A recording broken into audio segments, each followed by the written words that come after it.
こんにちは、ティーチングプロの竹内由美子です。今日もオフィスからお送りしてます。今日は、コースのマネジメントの続きなんですけれども、残り220ヤードロングホールですね、パー、5のセカンドのちょっと状況、実際にあった事例をシェアしていきたいと思います。はい、じゃあ今日もレッスン始まるよ。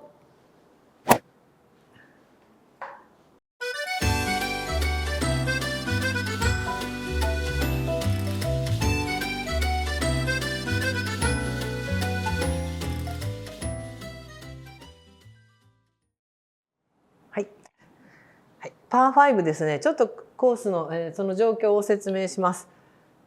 ティーショット、ちょっと引っ掛けて左に行きました。こういうコースは左にドッグレッグしていってるコースなんですが、右側は OB がバンカーのグリーンの横までね、こうずっとバンカー横も続いて、外側にこう傾斜をしているので、基本的には右ダメですよっていう状況です。そしてこう左に曲がっていくところの、ちょうど曲がり角のあたりに大きな木があります。で木からグリーンだいたい150ぐらいヤードぐらいねっていう状況です。で自分のボールが止まってるところ、つま先下がり、左に引っ掛けているのでつま先下がりのラフからっていう状況です。で、こう曲がってるドッグレッグしてるので残り220と言ってもこうもしこっちを越えていくならばちょっとショートカットできますよねっていう状況。でもこの木の左行くともし引っ掛けるとですね OB あります。なのでちょっと左も右もタイトな状況っていうシチュエーションでした。はい、で、ラウンドレッスンね受けていただいている皆さんは最初来ていただいている時は間違いなく狙っておられました。220からスプーンとかね、5番ウッドを持って狙っておられました。そして、私はもちろん止めましたよ。でも気が済むまでやってくださいということでいやいやちょっとクラブ変えてくださいといやいやこれで打ちたいって言われるからどうぞって言って。そしたら案の定ですね案の定って言ったら悪いですけど、前下がりのラフということで引っ掛けて OB したり、あるいはつま先下がりなので右へここね抜けてちゃってね抜けてしまって OB 飛びすぎていい球なのにとかいう、多くの方々の姿を見ました。で、1球目気が済むように打ってもらってじゃあやっぱりそう、ね、難しかったですよね。で2球目はですね、じゃあアイアンを持ってアイアンですかロングホールですセカンドですよって言われるんですけど状況を考えてもらうと、そんな長いものを持って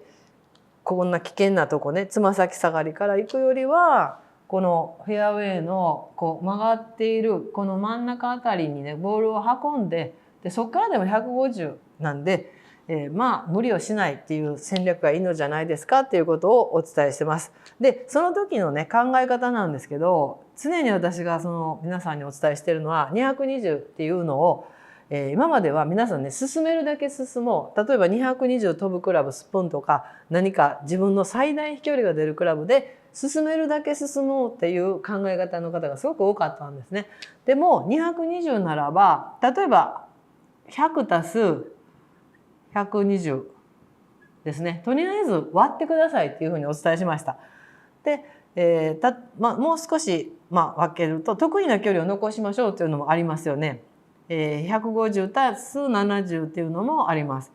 でも単純に100足す120ぐらいっていうとなんとなくこう気が楽じゃないですか。でこの状況だとこの得意な距離を残すのはちょっと今のバージョンでは消しておきますね。そして100足す120この前下がりから100打つこの場合はいらないわけですよね。ここ150なのでここまで70ヤード進めばここから平らなところから次150ヤード打てます。でもう少しここギリギリいって100、ね、飛ばしたとしても残り120。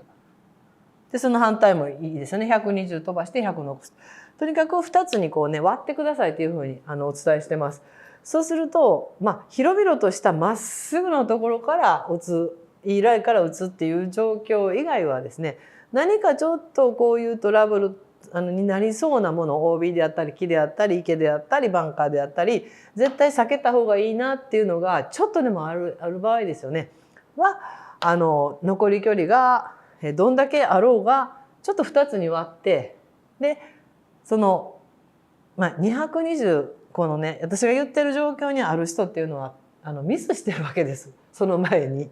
何かの、ね、原因でミスしちゃってるんですよ。でそれを取り返そうというちょっと他の動画でもお話ししたと思うんですけど、取り返そうっていう気持ちでこの残りの距離をいけるだけ行くっていうクラブ選択で頑張るのは無理ですよっていうお話なんで、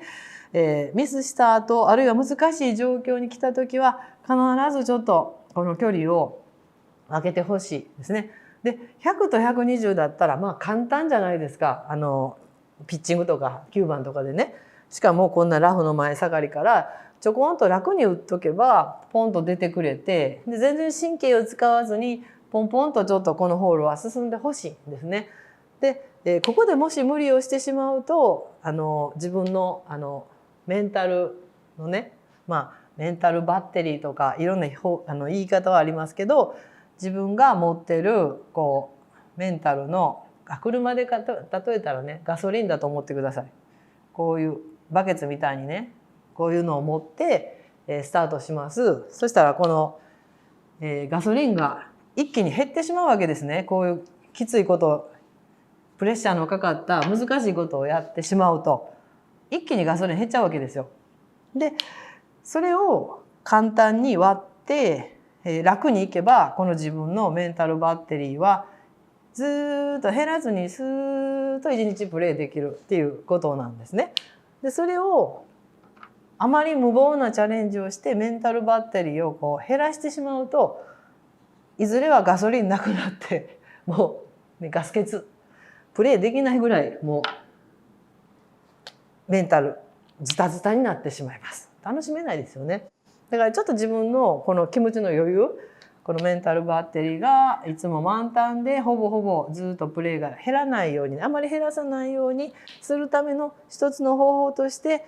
こういうふうに残り距離を割ってみるっていうことをお伝えしてます。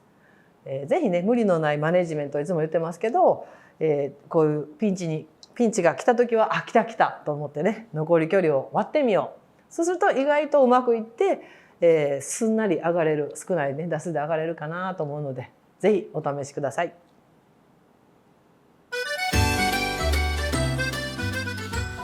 今日のレッスンいかがでしたか。今日は、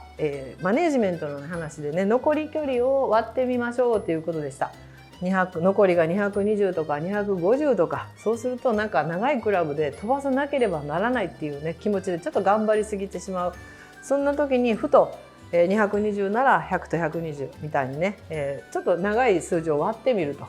そして2回か3回でいけばいいじゃないかぐらいのちょっと気持ちをね楽に持つことでメンタルバッテリー、これですね、メンタルバッテリーを減らさないで維持しながらプレイできますよっていうお話でした。はい、この割るっていうことをね習慣づけていってみてください。今日のレッスンが良かったな、役に立ったな、ぜひ今度コース行った時に残りの距離をそういうふうに割ってねマネジメントしてみようと思った方はいいねボタン、サンクスボタン、そしてチャンネル登録もよろしくお願いします。では次の動画でお目にかかりましょう。ありがとうございました。